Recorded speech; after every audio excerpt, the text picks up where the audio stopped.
free to move up a little bit. I don't bite too hard, I promise. So thank you for having me. Appreciate it, Andrew. Thank you for the recommendation. I know kind of last minute addition here, but excited to teach. My name's Bob McIntosh, and I've been doing real estate for a number of years. Bought our first property rental in Buffalo, New York back in 2008, and since then flipped several hundred houses, built a small rental portfolio of about 30 units. But the thing that I got really good at is we did all this in Buffalo, New York, but I lived in Los Angeles. So I had to move. I don't want to move back to Buffalo. It's cold and I'm cold. I know most of you are Canadians, you're probably used to that. I was like, no, get me out of that. And so I got very good at digital marketing. So one of the largest real estate education companies in the world, in terms of real estate investors, hired me to build out their platform and teach their students. And about 2.5 years ago, instead of just teaching it to people, I said, what if I actually just do it for investors? Because what I realized is most investors, while they're phenomenal at real estate investing, are terrible at internet marketing. You usually get shoved to the bottom of the list because like, I got a million other things I need to deal with, which is not this. And so that's what we do. And so what I want to teach you guys today, I genuinely, honestly, truly believe that the next 12 to 24 months will be a unique opportunity that we've not seen since basically the Great Recession in terms of acquiring property and just building whatever it is that you're trying to build for yourself, whatever that looks like for you. And as we go through this, I want you guys to understand a couple of things. The internet can be the single greatest source for you to continue to build whatever you want to build, because it opens the door for you guys to have unlimited resources to do the things that you want to do. Case in point, my 30 units, which total about just shy of $2 million worth of property value, I put a total of $20,000 of my own money into acquiring all of that. And we just refinanced a bunch of it, and I pulled out 40. So technically, I actually got paid to acquire property that generates over 10 grand a month. That's one, okay? And so how did that happen? It didn't just magically happen. It took time and resources, but a lot of that came from me being present online and showing folks. So I want to teach you guys today what I call the content creation continuum. I'm going to walk through exactly what that means, but it's going to be how do you build omnipresence on the digital standpoint so you can attract more money, have more authority. As Andrew was saying yesterday, more attention is super important. If you have attention, you have the opportunity to come to you a whole lot more. So we're going to talk about how we do that. Figure out how to make this work. Got my clicker. Oops, too far. So again, as I said, my name is Bob McIntosh. My business partner, Gigi down there, been doing real estate for a long time. Also wrote a book in 2015 called Get Out of Your Own Way. It was an Amazon bestseller the day it launched. I say that simply to point one thing out. That happened from much of the same stuff I'm about to teach you today. So it's not just about building real estate authority. We can build authority in any space, any niche, anything that you want to be seen as an expert in. This process will work for the same thing. You just have to tweak how you're presenting. Okay? And I get to travel around the world to meet cool people. I have no permanent address right now. So when she invited me down, and Francois invited me down, I was like, sure, let's do it. Book the flight. Let's make it happen.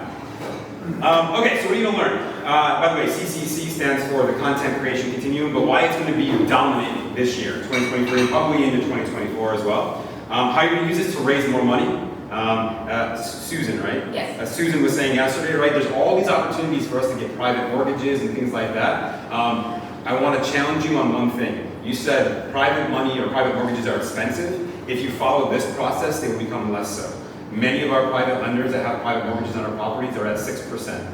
That's what I'm paying them. Now, compared to maybe a year ago, that could be expensive compared to a bank, but today, 6% is not that much, especially for that. So, not to say that you're wrong, because you're not. Like obviously, we've had loans at 10, 12, 15%. Our very first loan we ever got was 15% at 5 points. It was like, oh, I cringe thinking about that. But it got you the property. But it got me the deal. It got me into real estate, and we still made about 20 grand on the property. So was it worth it?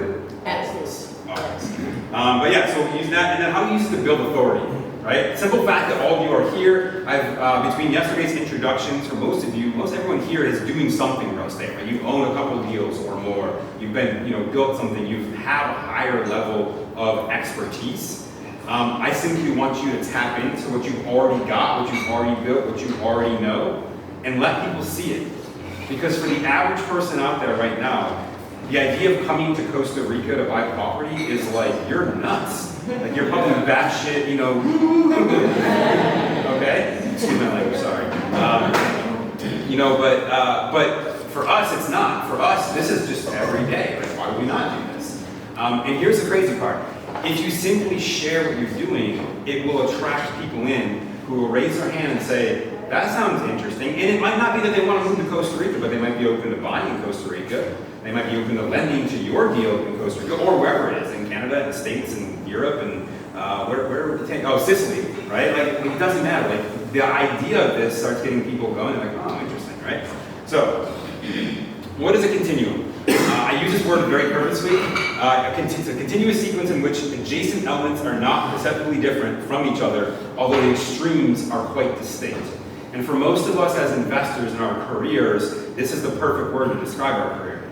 Every single day doesn't seem that much different from the next day, but if we look back, and I look back at my journey for the last 14 years, or 13, whatever, 15 years, I'm like, man, like that day one to today is wildly different. Not just in what I know, what I do, what I own, but how I operate, how I think, and everything, right? For most of us, that's the case. But sometimes we're in it. We don't see it. And I'm gonna call on Francois because you just did 75 hard, right? Yes. And one of the things of 75 hard is to take a progress section. Yeah. Because if you commit to doing this program for 75 days, right, you may not see every single day the change in your mindset, the change in your body, the change in what you do, but when you document it and you see that and you can look back at it, that's it. So a continuum, right, is that. Now, we can apply the same concept to our content.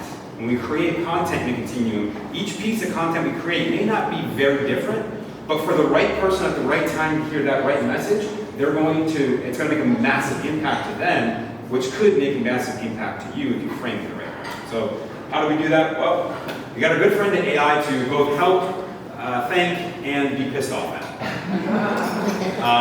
So AI has changed the game for content creation. It has made it faster, easier, and just everything allowed it to create more content faster than ever before. In fact, just last week, ChatGPT, which is the main AI framework for pretty much everything written. And by the way, there's only 3 AI frameworks. There's one for text, there's one for images, and there's one for audio.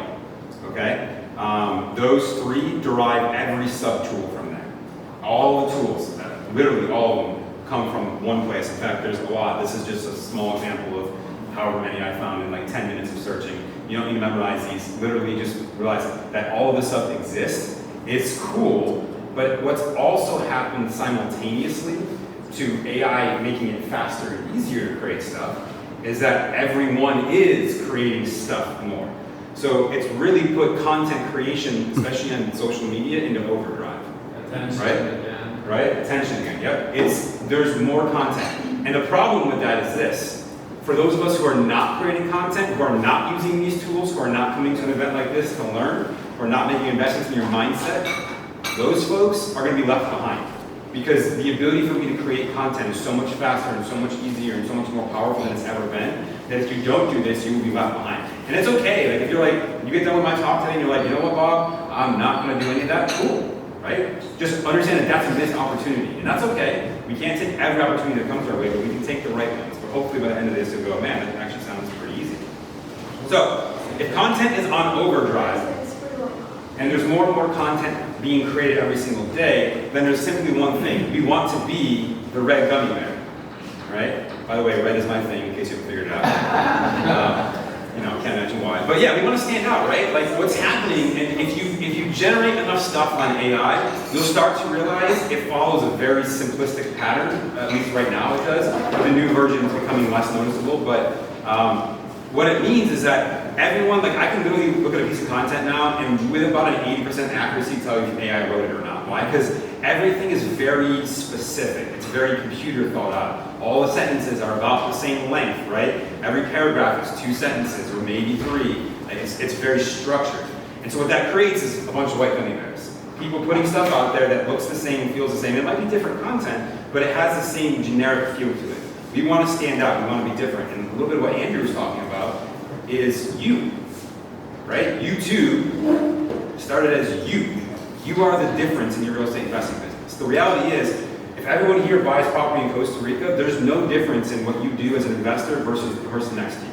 We all operate real estate, literally, it's the same thing, right? There might be slightly different, government regulations or paperwork we gotta get or permits we have to pull, but the reality is it's the same process for every real estate investor across the globe.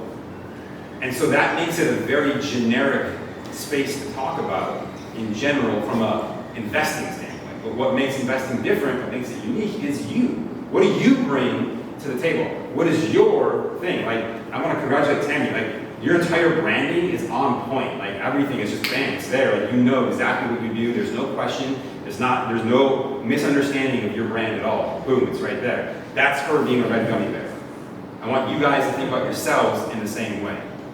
If you stand out, you will attract the kind of people that you want to attract, that you focus on putting content out for, and that is a huge opportunity, which we'll get to. So, when you put content out, your content has to compete against politics, puppies, babies, weddings, and Lambos. Just a few things. Just a few things, right? For some of us, it's more puppies. In fact, I have an entire Instagram highlight feed of just puppies, because, we love puppies. But this is the stuff you have to compete against. And here's the thing. When we talk about real estate, right, people will get bored quickly in real estate.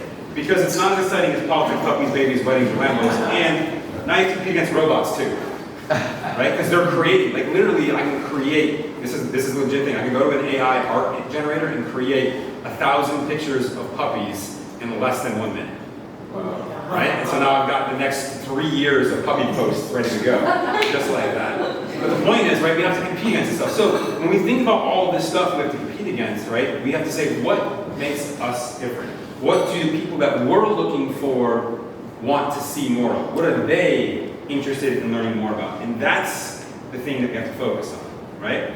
All of you here, and I'm going to make some assumptions, hopefully no one offend anyone with this, but the conversations that I've been having with most of you guys, everyone here has a very similar mindset. You want growth, you want property, you understand that real estate is an excellent vehicle. A lot of you are looking to exit Canada or move money outside of Canada from my conversations because you have concerns about, like, you all think very similarly.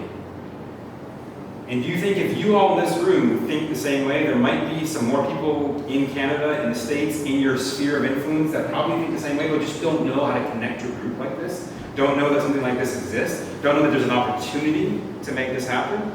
Probably. Right? And so don't worry about trying to compete against anything. And usually when I say this, everyone goes, right? Like you're like this, Especially the women there. Yeah, right? So it's very simple. I want you to do one simple thing to handle this overwhelm. Forget it all. Don't worry about all the puppies, Lambos, all the crap. It doesn't matter. Because we're not trying to be that. Now, if you are, like, if you're like, hey, I want to be in front of my Lambo, I want to be that guy, I want to be the bro, and like, then cool, then do that for sure. But if you're like, no, that's not me. Like, I could care less about Lamborghinis or really any car. I drive a Hyundai.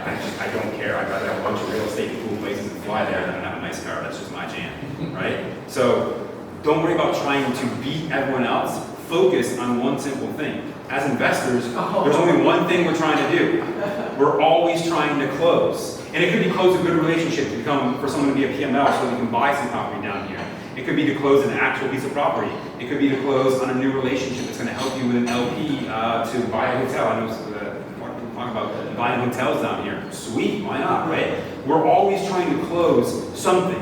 It could just be, hey, you're just an awesome person. Like, I'd love to hang out with you when I come down here to Costa Rica. Let's have a beer when we go to Coconuts and sing some karaoke. By the way, those people last night were like freaks of nature, how good they were singing. Can you just talk about that for a second? Like what? I was like, there's 0% chance I'm getting about that. I can talk in front of literally thousands of people, no problem, but singing, right? So, if we're always going to be closing, right? If we think about our business as real estate investors, and that's how most of us here are looking at this, right? This is a business, right? Now, obviously, we get the benefits of the business, which are using the property and enjoying it and coming to cool places. But if we think about this as a business, well, if we know that this is the case, we know that the next 12 to 24 months probably offer us a really great opportunity to buy, one that we haven't really seen in a long time, then there's only one simple result to that equation, which is we all need more money. So put your hands out like this, your hands out, and it's like, money please, right? I need that slide. Right? We all need to raise more money, because the reality is, even if I get 100% financing, right, and let's just say my numbers are break even, which is less than ideal, and don't get me wrong, there's risk there for sure. I'm not trying to say go do that for sure, but understand that my ability to acquire property long term will only benefit me, right? Real estate generally doesn't go down, and if it does, not for very long, and then it comes right back up again. There's a finite amount of it. So having more money, attracting more lenders in, is what I want to encourage you to use your social media presence for. Okay? Because if you know that, hey, I don't have to come up with money, now instead of buying one thing in Costa Rica, I can buy 2 or 3 or 4, and that makes Tammy very happy, I'm sure. Right? So, but the point is this, right? We need to attract that in to go. And by the way, this will also work for other opportunities. People will bring you deals. All right? Literally, we put a bid in on a hotel down in Tulum, Mexico. The only reason that I was even involved in that was because someone else who knows me and follows me, and I was like, man, you seem to know your stuff. I saw you were in Cancun last year. Do you want to buy in Mexico? I got this great opportunity. Now, we didn't get it, right, because they were smoking crack with the price, but hey. But the point is that opportunity literally was brought to me. I had to do nothing to be a part of that opportunity, aside from once it was presented to me, obviously I was doing due diligence and things like that, but I wasn't having to search through listings and talk to agents and do all the other things. Literally, opportunities come to me. The same with our rental portfolio right now. I literally have cultivated over 2,600 agents in the Buffalo market, right? In the top 3 rental property management companies. They know that this is my buy box. If it fits here, I will buy it, and I close 100% of the time if I say I will. 100%. By the way, I tell them that. Why? Because I don't say, yes, I'm going to buy it until I know I'm going to buy it. Like, I know, yeah, that's a deal, that's mine, right? And we will close. And that right there enables me and affords me the authority for me to be the first call. Because they know that if I say, yes, it's a done deal, they don't have to worry about it. How does that happen? Not by accident. Time, but also this. They see me out there. They see me doing stuff. By the way, most of those folks have never met me in person. They've talked to me on a phone call, maybe a Zoom call, because I don't go to Buffalo. Why? Because it's cold. Can I ask you a question? Yeah. Did you say you have multiple agents, a few different agents you work with? I have on my email list 2,673 agents that hear from me. That hear from you. And out of those, what does that equate to from a deal standpoint? Yes. Great question. So what does that equate to? I have 2,600 agents. Of those, most of them will never bring me a deal. Because most of them, from an agent standpoint, they're useless. They don't do anything. Like, and not necessarily useless, that's a mean term, but they're not actively marketing. They're not putting themselves out there, right? A good agent will bring me 1 deal every 2 years, has been my experience. And my top 3 agents have brought me literally hundreds of deals. Because as a buyer, sometimes I feel like I have to work with one agent, like in different cities in Ontario. Great point. So you have to work with an agent. So she says, I feel like I have to work with a single agent. And this is how I frame it. You know, you do you, but this is us. I'm saying, look, my goal is to own a lot of real estate, more than you could possibly transact for me as a single agent. And so I'm going to work with a bunch of different agents, right? But know this, if you bring me the deal that fits what I say I want, like, I will buy it, right? And then I also usually offer them, depending on the situation, right? We can offer them certain incentives. And I don't know the Canadian market enough or the Costa Rica market at all, so take this as a grain of salt, if you will. But in my city, what I can do is, if I'm flipping a house, for example, I'll usually give them the listing on the back side if they're giving me the deal on the front side. So now they know that, right? And usually a lot of times they'll forego their commission on me buying the house in exchange for an exclusive to sell the house because it's higher price, they're going to make more money on that side. And then usually what we also do in there is if we get the price that I want to buy it at, I give them a bonus on the back side when we sell the house, right? Because now it enables me to be able to buy the house at a lower price, which makes sense for me. I don't have to mark things up. The seller gets more, which means everyone wins in the transaction, right? Do that enough times with enough agents, they'll be happy to work with you, no problem, right? But we need to raise money. We need to bring in agents. We need to bring in investors. We need to bring all these people into our sphere of influence. And they need to know who we are, what we're up to, and how we're doing it. The more that you communicate the things that you're going on, the better and easier it becomes to raise money. And it has to build authority and influence folks to do what you want them to do. Now, I don't mean like, hey, I'm going to mind control people into doing what I want them to do. But if I say, hey, I have this thing over here, I need this kind of person, the fact that I have an audience will make it much easier for me to find that person. Okay?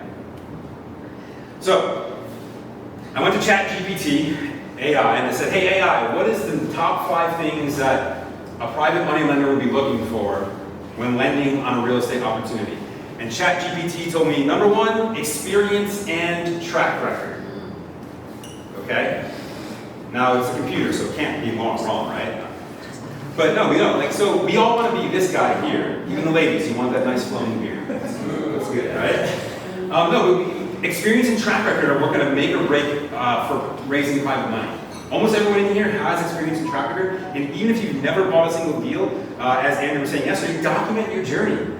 You're down here, you're meeting people, you're looking at properties, you're gaining experience, you have invested time, energy, effort, and money to become a better real estate investor, which sets you apart from most everyone that you're going to connect with or who sees your stuff out there. So let them see what you're doing because it sets you apart. Even if you've never done a deal, you talk about, oh, you know, I know Francois, he's a great investor in Ottawa, he does these things. I've connected to him, he's been a great mentor for me, I'm learning from people, right? Most folks don't care if you are the expert, they care if you're not the expert currently, are you seeking help or mentorship from the experts? And if you are, by the transit of property, that expertise is trickled down to you and therefore they associate that expertise with you. So it's a great way to make that happen, okay? And by the way, document the journey even if you're not brand new, okay? Show people what you're up to. Show folks how you're doing stuff. Show folks what you're building. Show folks what you're investing in. Because you never know. Literally, my very first private lender ever, very first one, was a coworker at my old job, right? We were at a client, I was talking about this thing, and I was like, yeah, now I gotta go find some money. And he's like, well, I got some money. I was like, well, how much? He's like, I don't know, like 10 grand. I was like, sold, let's do it. Obviously, it wasn't enough to do anything, but I was a brand new investor. It was like my first deal, right? Some guy wants to give me 10 grand. I was like, heck yeah, I'll take it, right? Right now, I wouldn't even look at 10 grand because it's just not, it's not economical for us to handle that. But for our first deal, yeah, why not? And that all came just because I was showing what I was doing. I was talking about it out there, okay? So, you're gonna start with one video. How many? One. And all right. Can we add? We should practice right after your presentation. Oh. Do one video. Hang Everybody's tight. got a phone. Hang tight. We're gonna talk exactly about that. That's my favorite slide, by the way. Love it. Yes. Stay on target. Stay on target. Any Star Wars reference, you're my best. You're my favorite presenter. There's at least 2 more in here. Maybe it's Star Trek one as well. Hey, I'm an equal opportunity nerd. But stay on target, right? Focus on making one video. I want you guys to keep, so the thing that I found, and this is what I've seen out there too much, is that people overcomplicate this idea of social media. Oh, you gotta be on this, and this, and this, and this, and you gotta do these, and your reels, and this, and blah, blah, blah, blah, blah. No, start, make it simple. Create one single video. I'm gonna walk you through how we do this, but one single video is all you need to do, okay? You're gonna take that one video, and you're gonna multiply it. Told you there's at least one. So we're gonna multiply it, right? We're gonna take that video, and that one video can become the creation point of a ton of content for us to publish on social media while requiring the least amount of time for us as investors, right? Because the thing that I know to be true, after over 15,000 investors that I've talked over the last decade, right? The thing that I know is that you will all do one thing, which is not this, if it's complicated. Because there's a million other hats we gotta wear. I gotta close a property, I gotta talk to the title company, I gotta agent, I gotta attorney, oh, social media. Tomorrow. And then the same thing happens, the same thing happens, the same thing happens. Ask me how I know, because I've seen it time and time and time and time again. Okay? So, focus on one video, we're gonna multiply it. So here's what this process looks like. We call this the 3C omnipresence process. You're gonna use AI. AI is gonna help you in a couple of ways. Number one, it's gonna tell you what should you be even talking about. So if you're going, wow, I don't even know what to talk about in a video, perfect, go to AI. It'll be a free tool, okay? Just Google search ChatGPT, you create an account, and in 5 minutes say, what are 5 things I should talk about to attract private money lenders for real estate deals? Boom, it'll spit out 5 ideas for you just like that. Back up that comment Could you again. repeat that? Yeah. Go Everybody to needs what to and know. do So what? you're gonna Google search chat, C-H-A-T, GPT. Okay, see, oh, chat. Chat, like I'm chatting, we're chatting. Yeah. G as in general, P as in Peter, and T as in Tulum. Chat. I don't know that. So just search for chat GPT. It's gonna be your new friend. Okay. It's under OpenAI.com. Yeah, you order it. They're the master. Chat. Just search. No, just search it. Google search Oh, ChatGPT. Google search. I think it's actually chat.openai.com is the actual link. Okay. But if you search for it, you will find it. Okay. I promise. Trust me. It is the fastest growing tool in history. They reached Chat? 100 million users in 2 months. It's the one that the kids have been using to do their homework. No. T is in Tom. Come on, Literally okay. scraping the George, screen Peter, and Tom. putting it into this and answering all the Okay. questions. So, you're gonna go there, and you just ask it for ideas of things, and it will literally spit out ideas for you, right? Let's say you're like, hey man, I really enjoyed Andrew's talk yesterday. I want to make a YouTube video, but I have no idea what to say. You can ask it to write a YouTube video script for you that you can then just read the script, just like that. It'll spit out a script for you. Yes. What do we need brainstorm? We have that. Yeah, no, this is the thing. You don't. But here's the point, right? And that's a great comment. What do we need brainstorm? Hang on to that comment because there is actually some really important caveats to using these tools to do this stuff, right? But the point is this, we all know the things that we should be talking about to attract the kind of folks we want to attract. We just sometimes get in our own way and we don't do it. So this is a quick and simple way for it to just go, I can do this, I can do this. Okay, great. Now before you know it, you'll have video ideas out the wazoo, trust me, okay? And your goal is going to be to create one video a week. One video a week. That video is going to be between 15 and 30 minutes long. 15 and 15, 1, 5, and 30